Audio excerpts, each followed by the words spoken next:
Hi, I'm Andy Acton. And I'm Chris Strevens. This is Dentology, the Business of Dentistry podcast. Dentistry is a real mixed bag, isn't it? I think quite often when you use the word dentistry or dental practice or dentist, you immediately jump to the dentist, the clinician. Yet there's an army of people that support the dentist to actually achieve the patient outcome. And that conversation with Jim and Kirsty is a great example, isn't it, of what backup is needed to make sure it all comes together. Yeah, and how they can... it's an interesting one, isn't it? You sort of... we've known them for a while, but when you first think about it, you think, they're just like installation engineers and supply a bit of kit. But actually, it's way more. It's way more.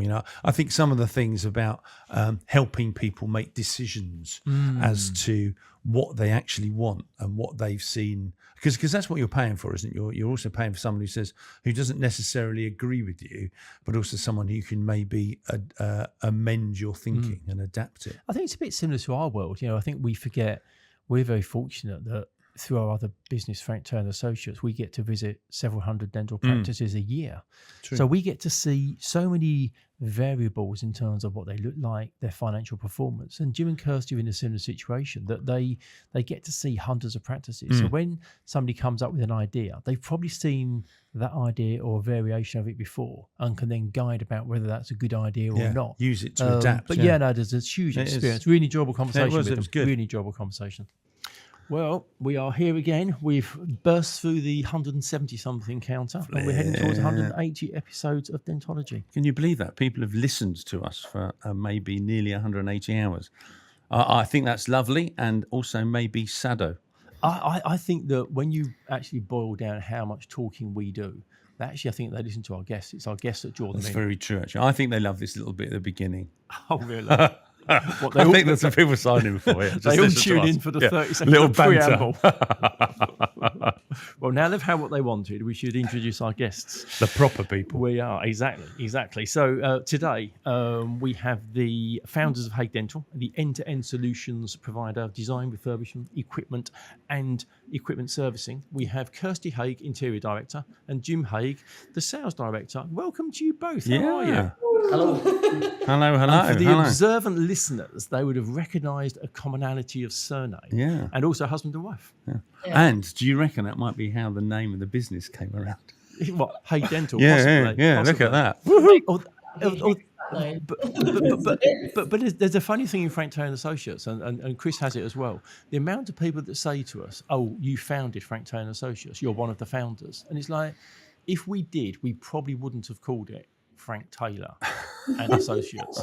It would have probably been something that would have related to us. But as opposed to a lot of people think that we founded a business. We didn't. We bought it 25 years ago from Frank Taylor. Yeah, there was a Frank Taylor. So anyway, how are you both doing? Are you well? We're good. Yeah, very good. Thank you. Yeah. Pleased to hear it. We're recovered from Christmas from all our kids and their friends and all sorts. Yeah. Back from Spain. Did you go to Spain over Christmas? Yeah, we took 9 teenagers to Spain. Whoa. Blimey, that sounds like a school trip. Flipping heck. All good. But they will have to hold hands like in a crocodile, when you go out. So wear a little high vis. So you don't lose your kids. Talking of the family thing, let's start at the beginning. Give us a sense of your upbringings, your family structure, your family tree, what that looks like. We'll get to the dentistry bit in a minute, but it's just nice to know who we're talking to. So if I could start then, my father was from Yorkshire. Mother's from East London. Originally, I grew up in Amsterdam. So actually, English is my second language. So the name Hague has come from Holland, Hague, originally, but I'm talking 400 years ago. Wow.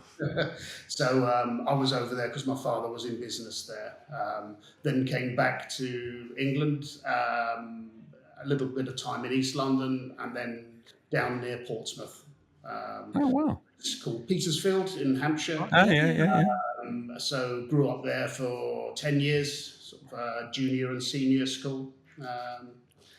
Then I, after leaving school, worked many different things, sort of like motors, construction industry, the Sea Life Centre down in Portsmouth, which was, I really enjoyed that job. Then I decided to go and do a degree in civil engineering. And during that course, I decided to come back and help set up a kids' holiday camp at my old school, senior school. Oh, wow. Which is where I met the delightful Kirsty. Nice segue. Well done. Yeah. Please don't tell she was one like the students in year 11 or something. Yeah, so no, they were quite little kids, but that's how we met, looking after kids. But my background was slightly different. The fact that I was born in Hong Kong and I moved here with just my mum and my parents divorced. And then I grew up in Petersfield, same time as him. And that's when I met him, basically, just through the kids club, really. But my background was always art and psychology. So Right. started out when I first left university, basically working in mental health as an art therapist, but having been to art college did various things until I stepped into working with Jim after we had our fourth child. So Wow. 4 lovely kids from 17 to 24, and that's what we do, really. Mm-hmm. It's an interesting commonality, the fact that you came from Amsterdam to the UK and you came from Hong Kong. It's an interesting one, isn't it? In fact, how many couples of that? I don't think I know anyone. That's quite Couple of unusual, isn't it? misfits. We have a lot in common. Yeah. So did Kirsty, your art interest, did you say psychotherapy? Yeah, so I studied art and psychology at uni. Right. Yes, a modular degree. Because I kind of thought, shall I go off and be a designer? But I wasn't really ready for that when I was 17. I always felt that I was more drawn to working with people. And then when I came back from travelling, I landed up getting a job in mental health and ended up running residential homes for young adolescents coming out of being institutionalised and hospitalised. Wow. And so I did that for 7 years and ended up running residential homes, learning management that way. And then kind of just learnt all my management skill that on that side. Sit with the art and the psychology, so it worked out really well. So the art design and interior bit has been with you for a long while, which is kind of the bit that is your major contribution. Bit, My mum said when I was earlier than that, 14, that I should have been an interior designer, and I went, oh no, I never felt confident enough at that stage in my life to do it, and I always felt I was just drawn, as I say, drawn to working with people and community arts, and then now look what I'm doing now, all these years later. So So how did it? I was going to ask Jim, when did you start then Hague Dental? In '96, it was just as a one-man band, just repairing pumps, compressors. Why did you choose dental? It was just a dream. No, it wasn't. I chose dental because my brother-in-law was already working as a dental engineer, like a freelance. Right. Before then, I'd already worked on suction pumps and compressors, but in the aquatic industry. I say SeaWorld, whatever it was. Yeah. Sea life, but also marine shops, and as a hobby, I'd already been diving for years, so wow. sort of common sense to me. So working, it was very quick. I don't want to sound big-headed, but it was very quick learning. I could just see where things went wrong. Diagnostics was always something I was interested in, so I could sort of apply that to the dental industry, and it just seemed to sort of take off from there. There was no plan or anything. It was when I was 24 years old, and then I just started fixing things. Yeah. Right. Yeah. Wow. Yeah. And the business has moved on somewhat since then, hasn't it? And when did you join then, Kirsty? When did you join? So after, basically, when Jim set up on his, so he had 8 years on his own, and then he had a bad back and needed somebody else to come and help lift these heavy chairs, basically. So we got a few guys from down the cricket club. One who's James, who's been working with us 18 years now. Wow. Then that from there, I used to come up and bring bacon sandwiches to the guys, and then it got to the point where I was bossing Jim around, telling them he needed to do appraisals and like business stuff like my past experience. And then Jim said, well, you're going to have to come and do it. I did accounts for about 2 weeks, then walked out, and then said, I'll come do a bit of marketing for you. So for a long time, most of my career here. Before I did in pure interiors, then I was doing customer service, but obviously mainly the marketing side. So promoting the brilliant work that I felt that the guys did. So it was such a nice job because I truly believed in what they set up and how they worked. Wow. And lots of the people that listen to this are dentists, but there's also the trade and other people. And there's many people who are in business with family members, husband or wife. How do you guys manage it in terms of the on and the off switch to make sure that you're not always talking about business, or you end up bringing home stuff into the office? How does that work? We do have a bit of a rule that we don't tend to talk about at home, which doesn't always go to plan, and particularly when we've had a couple of glasses of wine, it ends up steering that way somehow. But I would say a lot of the time we try not to talk too much about business at home. Right. Otherwise, everything gets blurred into one. Right, yeah. And actually, in the beginning of when I came into the business, for a long time, we worked quite separately. Although working in the business, Jim Hague did his thing, but I was running customer service and doing marketing, and he was off looking after engineers and doing the sales. So we kind of just teamed together, and it just always worked together really, really well. Over recent years, it's changed because we've got an MD now, which might come to talking about, but. Yeah, so now we're just focusing on the bits we like, and we actually work together more than ever now than we ever did. So, which is good. Right, yeah. And in the early days, back in the sort of late 90s, early noughties, what were the pain points of starting a business, growing a business? Because again, lots of people in dentistry go through this. There's lots of people with relatively young businesses, and I'd be interested to know what were the things that affected you, whether that resonates with people today or whether things have changed. I can only really answer from me and from Hague Dental. I mean, like I said, I've been doing this since I was 24. It's the only real business I know now. So the pain point was I worked on my own, as Kirsty said, for 8 years. And I did not realise how lonely I was. I was working 100+ hours a week, moving dental chairs on my own. So I was damaging myself, injuring, to the point where then I took people on, and inside of about 3 months, it went from just me to 4 people. When I realised that actually I could trust people to go and work, and it's finding the right people, putting your trust in them to carry on what you've done, but to compromise. No one's going to have the same passion that for starting. But a lot of good people are here, and they do come close to that. So for me, it's always been remembering what I stood for at the beginning. So just to do an honest job, to turn up when you say you're going to turn up, and to do it. And that's what I expect from the staff. Really. Yeah, it's an interesting one, isn't it, really, Jim? Because by the sounds of things, you set it up in, was it 96, a one-man band, 8 years. And did during that time you think to yourself, I'm going to grow it into a really big business? Or was it the fact of when you did your backing, suddenly you thought, oh, flip, I need to, and then it moved on. I'm just thinking from a sort of similarity to some of the dentists, isn't it? They start as a dentist, and then they sort of buy a practice, because some of them move into it, but they didn't really know what they're doing, and then suddenly they've now got a business, and they have to learn on the hoof, which by the sounds of things is what you did, really. Very similar. It's you end up doing a job that isn't you. So at the beginning, I was an engineer, diagnostic, meeting people, just working out what's wrong, sorting it out. But before I know it, I'm an MD, I'm an FD, I'm sitting there doing VAT accounts. I'm working all hours just to sort of fit in accounts and managing people, but begrudgingly, that's not something that really is me. It's not your strength, is it?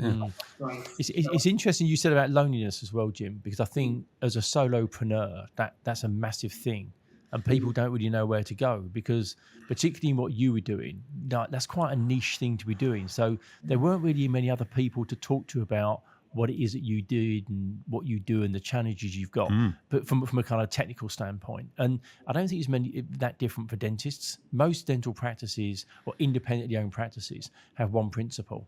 So the same applies to them. It's like, where'd you go? And that loneliness builds up, and you kind of got to be careful who you seek counsel from, because people have bias about how they're going to advise you. You don't really want to be talking about the financial, confidential, sensitive stuff with too many people, because again, that's awkward. As we were just talking about with you two, you don't also want to take it home because you want to have a life away from there. So you can see how you end up kind of bottling this up, which again isn't a particularly healthy situation, is it? I think the key thing, and I say this to anybody who's got their own business, you know, like whether it's friends or whoever I speak to, the turning point for us was actually spending a bit more on better staff, not looking at people necessarily on a local level, friends of friends or anything like that, was actually investing in the right people. Yeah. And having, you know, taking that risk to invest that more money. And I see that with practice as well. A lot of the time, obviously, you know, maybe spend a bit more on just a better quality, more experienced staff member, because they'll hold your hand and they'll have your back. Whereas other you know, younger, less experienced people just don't have that experience or that confidence to do that. So that was very much the turning point when we brought an FD in, and now an MD for the last few years. So that was key, really. But we've now got a senior management team that then help protect us. So Right. like all of that makes a real big difference. It's transformational. I think we quite often, it's interesting you say, we say it to dentists, we say, you know, for a period you're going to end up making probably less money because it's going to cost you money, but actually the end result is going to be better, so you should do it. But quite often they won't. Oh, I don't want to spend that amount of money. But your benefits will be further down the line. Personally, on a health level, mental health level, everything like that. And it's nice because you can share that experience, not just with us, you know, between us, but, you know, really share that passion, and they're engaged in that. And that's the bit I really enjoy now, sharing our business. So it's really moved on in that you've now got a team of over 40 people. So if we flick to the other end, what are the challenges that come with managing a business of that size? Because that's quite a significant business you've got now. For somebody like me, in all honesty, as the company grew, the position became worse. I enjoyed it less and less. Right. It was about 8 years ago I decided to bring in business partners, people who want to run a business. It was never my ambition. I like inventing things or finding new ways to do things. I love going out with people and having a good time, but management, being a team leader, all those things, I've got great people that don't need that from me. So as the company grew, it grew and grew, and everyone that looked at the book said it was fantastic. But for me, the problem worsened. It was quite the opposite, really. So we decided to bring some business partners in who work in a like industry, in the water management industry, and then to bring an MD in, someone who knows what they're doing, not blagging it like an engineer like me, and an FD, someone who can do it properly, can just get that extra hour's sleep at night, just to know it's all covered. And life since then, it was definitely the right thing to do. Yeah. I tell you, it's a brilliant lesson, yet again, for anyone listening, the fact of it's not all about money. You know, your business is growing financially. You're probably getting off better and better every year. But actually, from a satisfaction point of view, it's getting worse every year. It was missing. And you, I think the great thing is you recognised it, and you were able to say, actually, we need to change. But I think also we recognised there were some very loyal staff members we had over the years who we wanted to be able to give them an opportunity to grow. And so bringing the investment in meant that we could do all the things that we kept talking about wanting to do and never got a chance to. So it meant that we sat back in, you know, sales director and interiors, and then we brought other good people in and rose other people up in the business, which was, honestly, it's changed our life personally as well as for the business as well. That's brilliant. So. Do you sweat the small stuff, or does one of you sweat the small stuff and one of you doesn't? Do the small things bother you, or do you quite a big picture? Do we sweat the small stuff? I don't really understand the question. Like stubbing your toe or something? Yeah, or do you obsess about small little things in the business that aren't going well? Is it all the small details that you really obsess about? or are you quite big picture? We've got a strategy. This is where we're going. Some things might go wrong, but that's just a byproduct of trying to get to a bigger thing. Or is it on a daily basis? Those little things really get to you. I think we both care a lot about the quality, and there is such a lot of integrity and care that we put into doing what we do. Really, the business has grown through offering the right solutions to our customers. So customers for years would come and say, "Oh, can you, I don't know, upholster things, or upholster chair," all these kind of small added services that we now provide that you probably wouldn't even see on the website, but we always responded to what customers asked us to do. Yeah. And so always put in that care between Jim and I, and that is the bit that, if you say what we stress about, is maintaining that ethos, that quality of care, integrity. That's the bit that I think both of us really feel like, if there's anything that niggly, that's the bit. When you look at some of the interiors that you've done, I think I follow you on Instagram, I think, and some of those interiors, you're like, wow, I'd never have thought about that for a dental practice. It's like, and is that your input into them, or is it one of those ones that they sort of say to you, I'd like it to look like, I don't know, whatever it might be, and then you sort of try and translate that and say, look, if you're not careful, there's going to be a line between classy and a curry house or a brothel, because some of them are like so ostentatious, aren't they? That it must be quite hard to sort of almost dial them back a bit and saying, whoa, hang on a minute, boys. It's very, the way that I work as a designer is very much on a personal one-to-one level. It's come from that background that I had before. It's all about working with the people, and what one person wants in their dental practice is very different to another. And there are definitely clients who want that very high-end look at the moment, and they're bringing in very high-end clients. So you kind of need that to go with it. But then for a lot of others, they don't want that, because you use the word ostentatious, and I think, that it has to be comfortable to the people coming in the door. But the main thing for me is that I don't see it from the angle necessarily of the patients coming in. I always view it that if the dentist and the principal and the team are happy in their practice, then clients and patients will come in the door. So I work with them very much to create an environment that they love. If you look online, you'll see there's one in Cambridge that we did a couple of years back, which is a specialist ortho practice, but that is Francis Shriven. That is him. He loves that, but it's completely different to anything else you'll see out there. And I love creating spaces that always be unique. If you look at any of what I design, then I'm passionate about making it unique for that person. Yeah.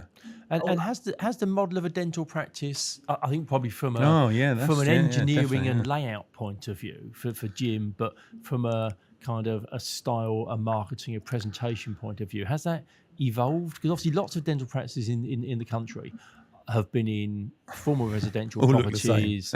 They're quite old, and so people who are doing new things, are they still conforming to what you saw 20 years ago, or is it evolving? Really varies. I think when I walk into a dental practice, I can see whether it's a 70s, 80s, 90s design, whereas nowadays it seems to be a whole variety. Some people just want a like for like. They want an L-shaped cabinetry. They want to have a dental chair that's right hand only, and that's how they work, and that works well for them. Yeah. Somebody else wants it very minimalistic, centralizing storage. They want a lot less in the surgery, a feeling of space, trying to avoid the fact that it's a dental surgery, and obviously until you need the instruments and handpieces. So that it sort of serves well for high-end and anxious patients. But really, the flavour from the beginning, as soon as you walk in, the stuff that Kirsty works on with the interior design, bringing it in, obviously you talk about high-end projects, but also on a budget. Yeah. Want to create a real wow, and typically they're spending more on the initial reception, the externals, than they are perhaps going for an entry or mid-level dental chair. Right. 10 years ago, people would go for the high-end chair and just have a standard. That's interesting, isn't it? Whereas everybody wants to create that impression.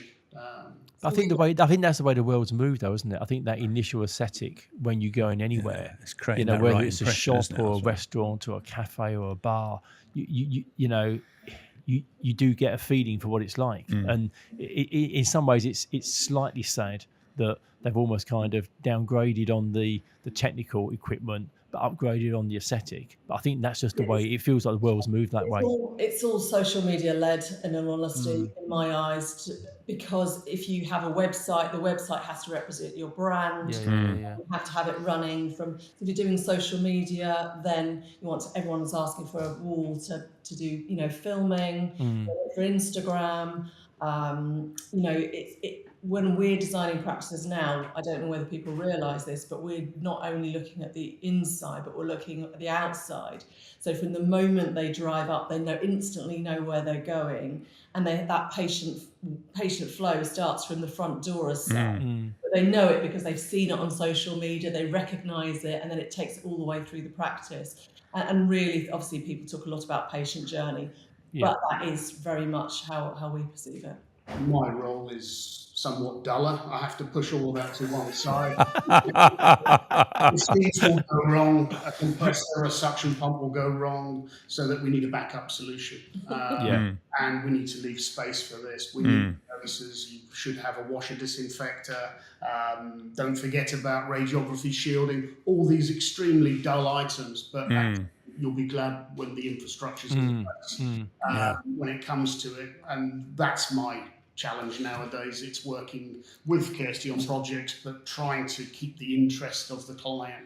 When we're in a showroom visit, because we have a really big showroom here with equipment in, we also have an interiors area now, and Jim has to stop them talking to me, because as soon as they got drawn into talking about the nice flat, the nice pretty bit, the sparkly bit, them talking about compressors and plugs. I'm just a tea boy. I'll just get the drinks. On the equipment side of things, Jim, it's the exciting bit, though, isn't it? The cabinetry and what it looks like. I think that the modern day stuff generally, televisions, fridges, freezers, tech type stuff, it tends not to last as long as perhaps it did years ago. What's the state of dental equipment? Is it still well built? Is it as good as it was in days of old? Is it more difficult to repair and service than it was? Because you've obviously got experience dating back to the mid-90s, so you've got a great span of time. No, good question. So for me, I would say some of it is built as it used to be in the old days. There are certain items where they are built to a price.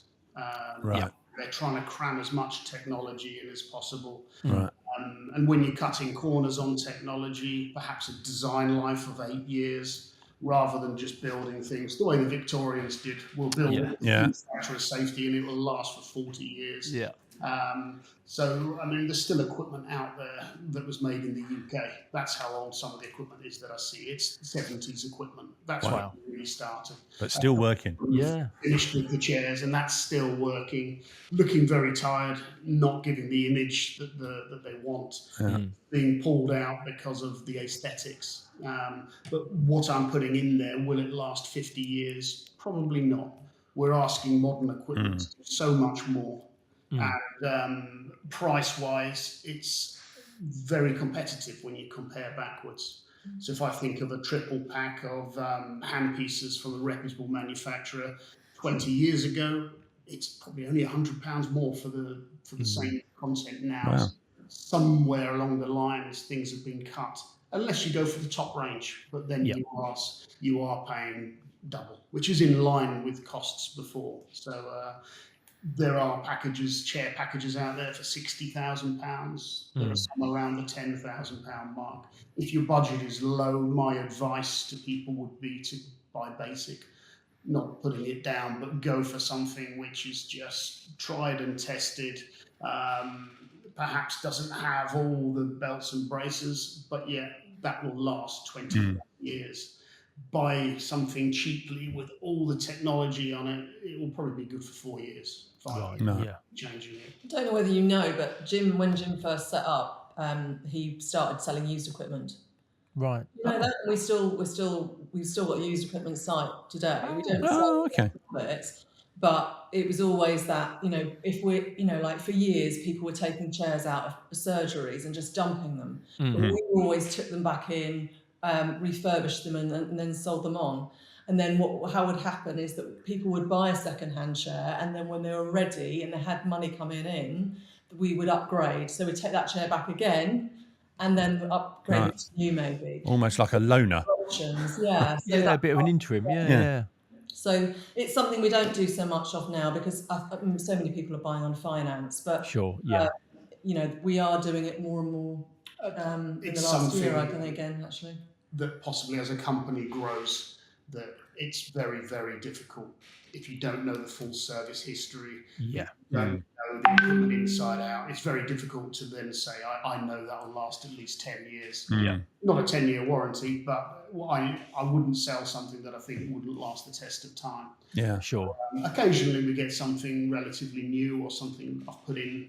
In fact, there's one tomorrow I'm looking at near Wimbledon where they bought it from me 15 years ago, second hand, so it must be about 30 years old now, looking to go new. So it stood the test of time. It lasted.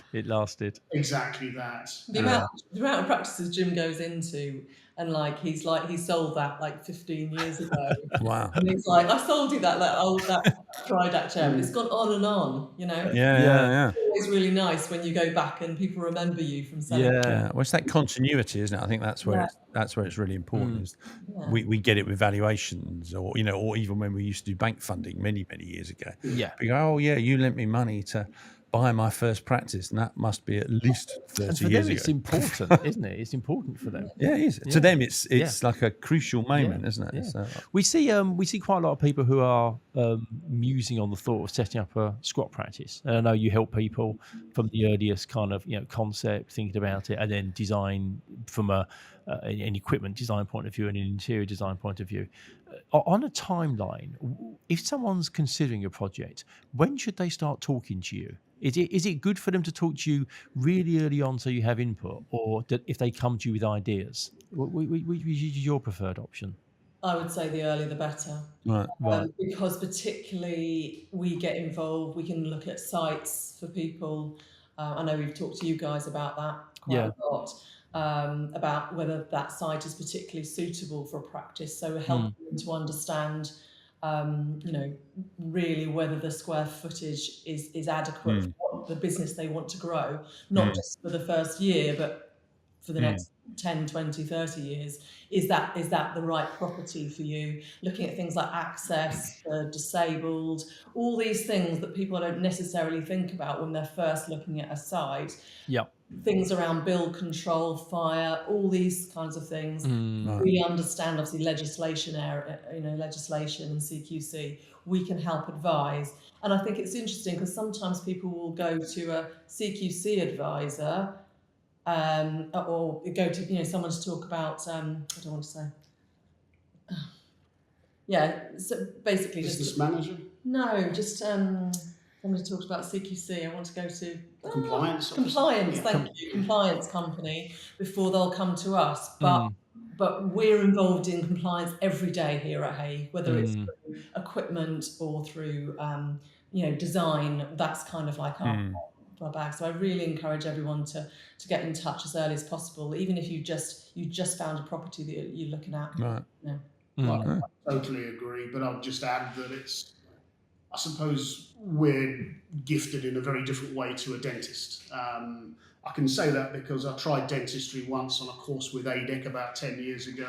I found out two things. One is that I'm terrible at dentistry, and the second thing is I need glasses. But it went really badly, but it helped me sort of empathise with how the dentist works. I took away from that, but it made me realise that how I can see a space and I can automatically look at a 2D plan or just walk around a derelict building and I can automatically piece it all together. But my customers, I would say probably about 5%. They just cannot see it, and our job is to help them see it. If someone's doing a squat, so it's their first own practice, they need a lot of different questions, almost like an interview for us to help them to work out what they need. So that we're doing all of this before you've even looked at buildings, because it would be a fluke you didn't know space, you didn't know what you wanted, and you've chosen a building that building was right for the That job. fitted, yeah. It would be the right location, but if we can help with that, we've also got 20 vans on the road. We've got project managers, sales team out. So if I say, look, we're looking for a site in Ealing, or we really want something around Walthamstow, then we can drive around and have a look.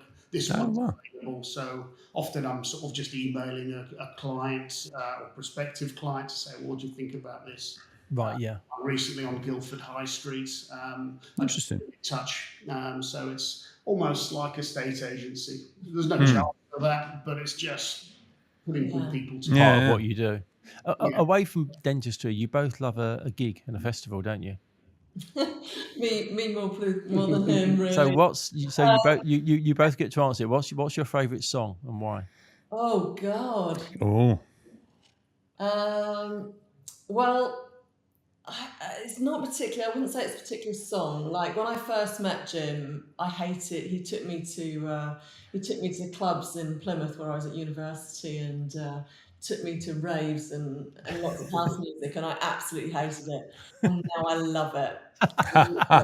I drag him to festivals for dance music, but we both love music, all different types of music, and our kids do too. So, yeah, if ever an opportunity for a gig, we drive our friends mad. Do you want to come to this? Do you want to come to this? Little fish cardboard box. So I wouldn't say a particular song, but I definitely we booked ourselves to go to an Ibiza weekender about 5 years ago. Oh, brilliant! Wow, excellent. So we did that for a weekend, but we felt we were way too old to do it. But we realised when we got there, we really weren't, because actually that's our generation, yeah. It's our generation, so it was brilliant to make it look good. And if it's a phone party, you can't see anyone anyway. So no, exactly. You would say something by James Brown for sure. It depends. If I'm allowed to, then I would say you got Ants in Your Pants by James Brown if you're feeling quite in a lively mood, or Frankie Knuckles' Whistle Song if you're feeling in a quiet, relaxed, and mellow. Very mellow. Look at that. Covers both of the extremes there. Yes, exactly. Gives it to my personality, perhaps. Yeah. Brilliant. We also have two questions that we ask at the end of every episode, and you both get to answer. You get them, a chance. we get different. We need different answers. So, if you could be a fly on the wall in a situation, where would you be, and who would be there? Want me to go? You go first. I would go back 800,000 years, almost maybe 1 million years, to the first fire. Not the first fire that's built by man. Just to watch the reaction to having done something, running out of the cave, so scared, to then run back in, then the moment of realization, I can be warm now. I can cook on this. Cool. How proud would you be of that? Mum, look! I made fire. It'd be amazing. Yeah. So that's Brilliant. Jim's answer. And when I talked to him about it, I was like, mine's the other completely different. Mine's just like, I love my kids and my family so much. Having grown up with just my mum, my kids and Jimmy and everything to me. So it would just literally be a fly on the wall on seeing, like, on a day where our family are all crazy and together, and maybe at a festival together or something like that. So very basic and down to earth. No, but nice as well. Yeah. And if you were given the opportunity to meet somebody, sit down, cup of coffee, glass of wine, who would you take the chance to sit down with? It would be Isambard Kingdom Brunel. As a civil engineer. I mean, he's the first one to put a tunnel under a river. And that's almost 200 years ago now. And that's the Robber Hive, so going under the Thames. And still in use as well. Yeah. In use. Yeah. Then you've got the first steamship, the railways. It's just amazing. And he only lived to 53. So achieved so much in such a short time. Wow. I think that's civil engineering, when you can use kind of maths and science to design something and just know that it's going to work. So to dig a tunnel under a river and just know that you understand the science and the logistics and it will be okay. It's pretty cool. And everything. Yeah, it's pretty cool. Everyone else is telling you it's not possible. They're telling you the steamship won't make to America. Yeah. The tunnel will collapse, and the Clifton Suspension Bridge. Yeah. They're telling you that all of those things won't work, and then you do it, and they work. Yeah. So, I mean, smug. Yes, absolutely. I thought that I just want to be in a bar in the Caribbean and Amy Winehouse would walk in the door. Okay. And I suppose it's partly as a background as a therapist as well, kind of, but she's amazing. She's amazing and will always be missed. I mean, whenever you hear her voice, you just want to be in that bar with that, in the sun listening to her. She's amazing. So absolutely. Good. Brilliant. Well, thank you both. It's been wonderful. They honestly. were diverse. They were. Yeah, they scooted around. But it's just great to hear your story. And like I say, there aren't that many people in dentistry that have been around for so long, but through a period of change, not just for your business, but a change in dentistry. So it's nice to sort of pick through some of that. Grown so, we massively. really appreciate your time. Massively. Yeah. Right, well, look after yourselves. Thank you very much indeed for joining us. We'll see you at an event somewhere. Exactly. We'll see you at a show or somewhere soon. See you soon. Cheers. Brilliant. Thanks, a lot, guys. Cheers. Thank you for listening to this episode of Dentology, where we discuss the business of dentistry. If you like what you heard, please do subscribe where you found this episode. That would be amazing. And also follow us on Instagram.